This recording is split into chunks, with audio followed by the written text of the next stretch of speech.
with Caitlin Clark and Team USA isn't just a story about a lineup change. It's a case study in what happens when common sense walks into a room full of overthinking and decides to clean house. Sarcastic, and the aftermath? It's uncomfortable for a lot of people who probably wish we'd all just forget about it. But we're not going to forget about it, because this story matters. It matters for the future of women's basketball, it matters for coaching philosophy, and it matters for every person who has ever watched a decision-maker hesitate their way into a disaster while the obvious solution sat right in front of their face. Sighs. So let's break this down. Let's go through exactly what happened, why it happened, and why the conclusion was so painfully predictable that it almost feels like the universe was teaching a lesson in real time. Curious. Let's rewind to where this all... When Kara Lawson had the reins, there was this strange energy surrounding the team.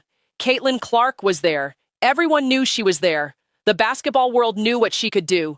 Her skill set wasn't a secret hidden in some classified document. It was on display every single game she played. We're talking about one of the most naturally gifted playmakers to ever step on a court. Vision, court awareness. The ability to control tempo like she's got a remote control for the entire game. This isn't hyperbole, this is just what she does. And yet, somehow, starting her became this philosophical debate. It became this rotating puzzle that nobody seemed willing to solve. Every game turned into a guessing game. Would she start? Would she come off the bench? Was there some grand strategy at work that mere mortals couldn't comprehend? Fans tried to be patient, and that, as always, was the first mistake. They told themselves there must be some hidden genius at play, some master plan unfolding in the shadows, some 12-dimensional chess being played that would all make sense when the championships started rolling in. Instead, what they got was confusion dressed up as strategy. They got hesitation wearing a coaching blazer. They got a team that looked like it wasn't sure what it wanted to be because the person making decisions seemed unable to commit to the most obvious answer on the whiteboard. Here's the thing about coaching at any level. Clarity is currency. When players know their roles, when they understand the system, when there's no ambiguity about who's running the show, everything flows. But when the lineup feels like an experiment that changes based on the day of the week, that uncertainty bleeds into everything. It affects confidence. It affects chemistry. It affects the very foundation that winning teams are built on. And here's what made it even more awkward. While all this dancing around was happening, Caitlin Clark kept being good. Not occasionally useful, not situationally effective, consistently, undeniably, frustratingly good. Good in a way that forced the question nobody seemed willing to answer. Why is this even a conversation? Let me paint you a picture. Imagine owning a sports car. Not just any sports car, but one of those machines that makes engineers weep with joy. And instead of driving it, you decide to push it uphill, just to prove you don't need the engine, just to demonstrate that the car can move without turning the key. That's what this felt like. That's what fans were watching.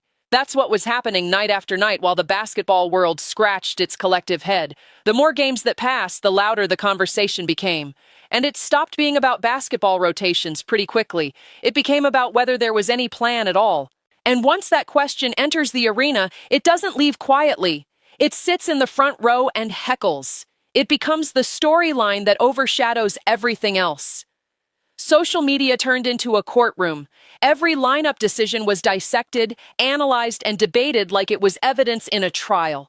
The arguments weren't subtle disagreements about strategy anymore. They were full-blown frustrations. They were people looking at something obvious and wondering why the person in charge seemed to be the only one who couldn't see it. And then the tone shifted. From confusion to impatience, from impatience to something much sharper, something that starts pointing fingers and demanding answers, something that doesn't go away with a single win or a nice post-game interview. Because here's the brutal truth about sports. When results don't match expectations, fans look for accountability. The spotlight doesn't stay on the players forever. It moves, it finds the person making the calls. And suddenly, Kara Lawson wasn't just a respected coach navigating a difficult situation. She was the center of a debate that grew louder by the day. People weren't just questioning her decisions, they were questioning whether she should still be making them.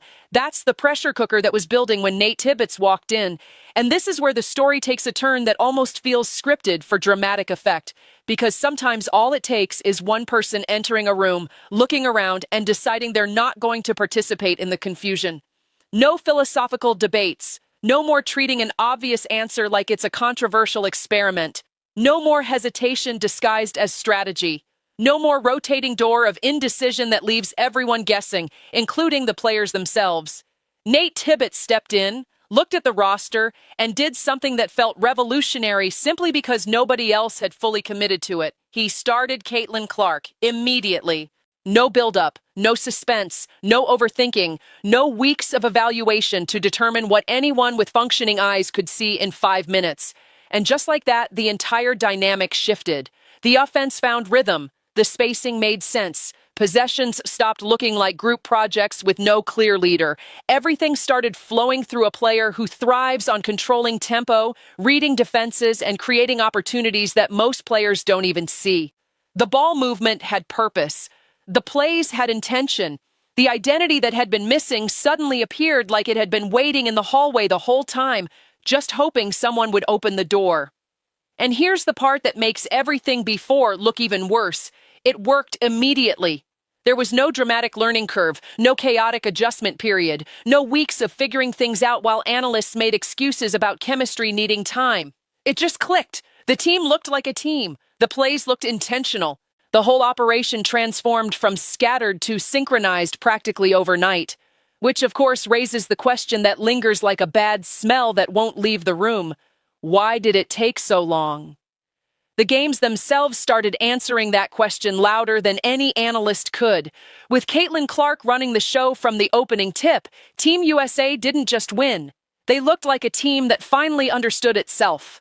The ball moved with purpose. The pace felt intentional. Defenders found themselves in positions they didn't want to be in, and it wasn't about forcing the spotlight onto one player. It was about how naturally the spotlight found her when the system actually allowed her to operate the way she's built to operate. One coach treated the situation like a puzzle with too many pieces. The other treated it like a puzzle that was already solved. The results spoke accordingly, and they spoke loudly enough that everyone could hear whether they wanted to or not. Wins started stacking. Performances became consistent. The conversation around Caitlin Clark shifted from potential to dominance. She wasn't just contributing, she was dictating. She was shaping the flow of games in a way that made everything around her more efficient. Teammates looked more comfortable because they knew what to expect. Plays looked more intentional because there was a clear engine driving them. The entire team benefited from a decision that, in hindsight, felt almost embarrassingly obvious. And then came the moment that tied the whole saga together with a bow made of pure irony. MVP. After all the hesitation, after all the debates, after all the careful dancing around a decision that should have been straightforward, the player at the center of it all did exactly what people expected her to do from the beginning. She proved it. She ended up on top. Not just figuratively, but officially. The hardware matched what the eyes had been seeing all along. Think about that for a second. All that uncertainty, all that noise, all that time spent treating an obvious answer like it was some complicated equation requiring months of calculation. And the conclusion was the same one people had been pointing toward from day one. The only difference was how long it took to get there and how much unnecessary turbulence filled the journey. Nate Tibbetts didn't reinvent basketball. He didn't uncover some hidden truth that nobody else could see. He didn't bring in some revolutionary system that changed the game. He simply trusted what was already in front of him and acted on it without hesitation, which in this case turned out to be the most effective strategy of all. He removed the one thing that had been holding everything back: doubt. And once doubt is removed from a system, confidence doesn't just appear. It spreads. It infects everything in the best possible way. You could see it in the way teammates moved without second guessing. You could see it in the way plays developed with purpose instead of hesitation. You could see it in the way Caitlin Clark carried herself as the undisputed engine of the team. No more looking over the shoulder. No more wondering if the role would shift mid-game based on some unfathomable criteria.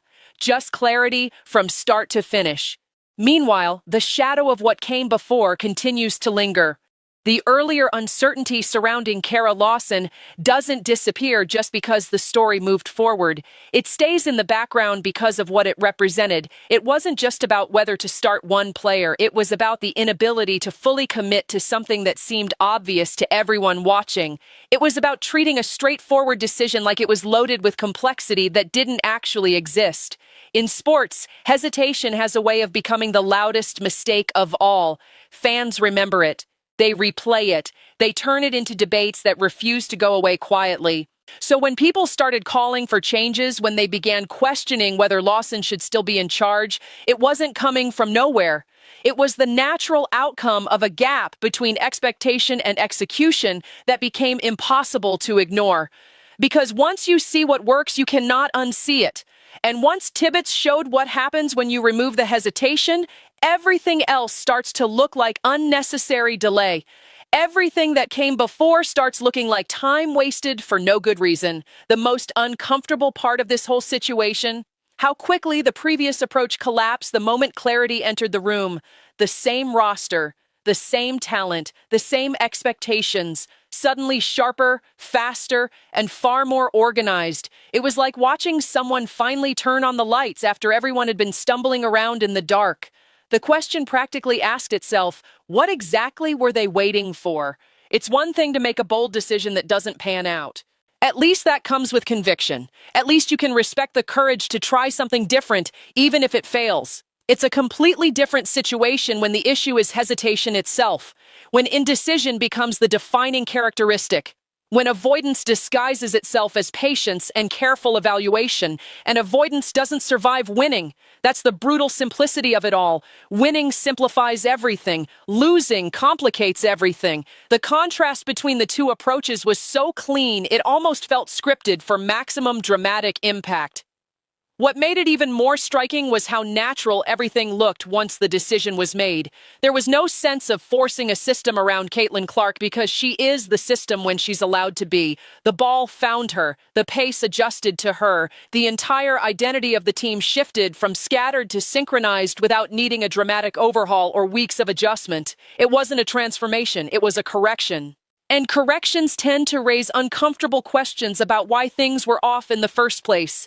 Questions that don't have good answers. Questions that leave people squirming in their seats during post-game press conferences. That's why the conversation around what happened before doesn't fade quietly. Success under a new approach doesn't erase the memory of confusion under the old one. If anything, it sharpens the contrast. It makes the before look worse because the after looks so much better.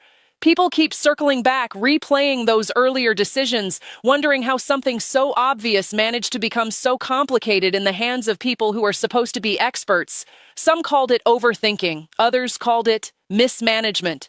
A growing number simply called for change and moved on with their opinions fully formed. Because in a results-driven environment, perception matters almost as much as performance, and the perception had already crystallized. It no longer looked like a team experimenting its way toward greatness. It looked like a team that succeeded the exact moment it stopped experimenting and started committing. In the end, Caitlin Clark didn't just rise above the noise. She turned the noise into background music for a performance that felt inevitable all along. The debates, the hesitation, the second-guessing, all of it became part of a storyline that ultimately led to the same conclusion people had been pointing toward from the beginning. All those complications and controversies just became footnotes in a story that was always heading toward the same destination. Sometimes the truth isn't hidden. Sometimes it's just ignored until someone decides to stop ignoring it.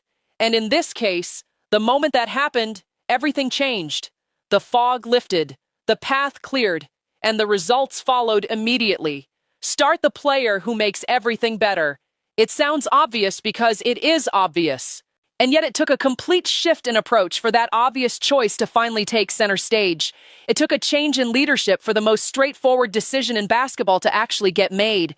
The lesson is sitting right there for anyone willing to see it. Trust your eyes, trust your evidence, trust the player who was built for exactly this moment, and stop treating clarity like it's something to be afraid of. Stop turning simple answers into complex debates that serve no one.